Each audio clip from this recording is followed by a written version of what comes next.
नमस्ते दोस्तों, आपका स्वागत है हमारे चैनल पर। आज के इस वीडियो में हम बात करेंगे स्वामी प्रेमानंद जी महाराज के 10 अनमोल विचारों के बारे में। स्वामी प्रेमानंद जी महाराज ने अपने जीवन में अनगिनत लोगों को भक्ति और उच्च जीवन के मार्ग पर चलने के लिए प्रेरित किया। तो चलिए शुरू करते हैं। हमें सच्चा प्रेम प्रभु से प्राप्त होता है। किसी व्यक्ति से क्या होगा?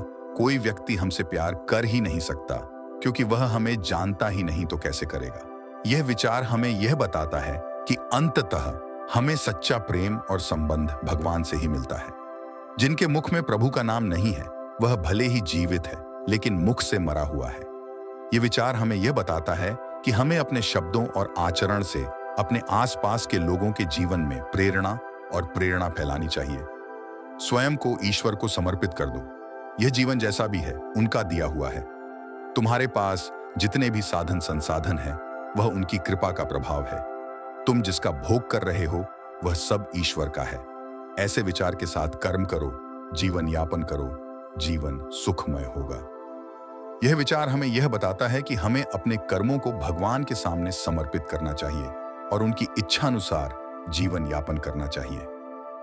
बहुत होश में यह मत सोचो कोई देख नहीं रहा। आज तुम बुरा कर रहे हो तो तुम्हारे पुण्य खर्चा हो रहे हैं। जिस दिन तुम्हारे सारे पुण्य खर्चे हो जाएंगे और अभी का पाप और पीछे का पाप मिलेगा, तब त्रिभुवन में कोई तुम्हें बचा नहीं सकेगा।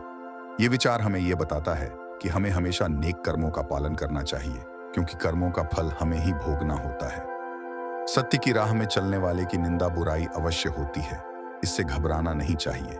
यह आपके बुरे कर्मों का नाश करती है। जहां आपके लिए निंदा और बुराई हो, वहां आपके बुरे कर्मों का नाश हो जाता है। यह विचार हमें यह सिखाता है कि हमें सत्य के प्रति स्थिर रहना चाहिए, चाहे दुनिया निंदा ही क्यों न कर रही हो। कोई व्यक्ति तुम्हें दुख नहीं देता, बल्कि तुम्हारे कर्म उस व्यक्ति के द्वारा दुख के रूप में प्राप्त होते हैं। यह विचार हमें यह सिखाता है कि हमें अपने कर्मों का जिम्मेदार होना चाहिए। क्रोध को शांत करने के लिए एक ही उपाय है, बजाय ये सोचने के कि उसका हमारे प्रति क्या कर्तव्य है, हम ये सोचें कि हमारा उसके प्रति क्या कर्तव्य है। ये विचार हमें समझाता है कि हमें क्रोध को नियंत्रित करने के लिए अपने कर्तव्यों का पालन करना चाहिए। प्रभु का नाम जप संख्या से नहीं डूब कर करें। ये विचार हमें यह याद दिलाता है कि हमें भगवान के नाम का जाप करते समय ध्यान और भक्ति से करना चाहिए। दुखिया को न सताइए, दुखिया देवेगा रोए, दुखिया का जो मुखिया सुने तो तेरी गति क्या हुए। यह विचार हमें यह सिखाता है कि हमें दुखी लोगों के साथ सहानुभूति और मदद करनी चाहिए। दुखियों को दुख देने से हमारा विनाश तय है। ब्रह्मचर्य की रक्षा करें। ब्रह्मचर्य बहुत बद्धा अमृत तत्व है।